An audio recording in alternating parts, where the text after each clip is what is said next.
শনিবার আইপিএফটির উচ্চ পর্যায়ের এক গুরুত্বপূর্ণ বৈঠক অনুষ্ঠিত হয় আগরতলা প্রেস ক্লাবে। এই বৈঠক অনুষ্ঠিত হয়। বৈঠকে উপস্থিত ছিলেন মন্ত্রী শুক্লাচরণ নোয়াতিয়া, আইপিএফটির সভাপতি প্রেম কুমার রিয়াং সহ অন্যান্যরা। আইপিএফটির সভাপতি প্রেম কুমার রিয়াং জানান, এসআইআর নিয়ে রাজ্যের নির্বাচন কমিশন সকল রাজনৈতিক দলের নেতৃত্বদের নিয়ে বৈঠক করেছেন। সেই বৈঠকে যে সকল বিষয়গুলি নিয়ে আলোচনা হয়েছে সেই বিষয়গুলি নিয়ে এই দিনের দলীয় বৈঠকে আলোচনা করা হবে।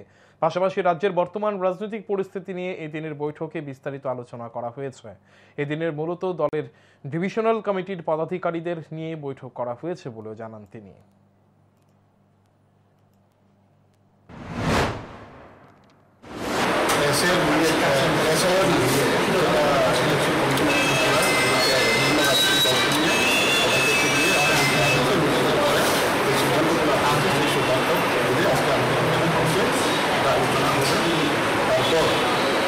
আজকে হয়তোবা মানে হাউস এই সমস্যাগুলো আমাদের চিন্তা ভাবনা থাকতে পারে, কিন্তু একটা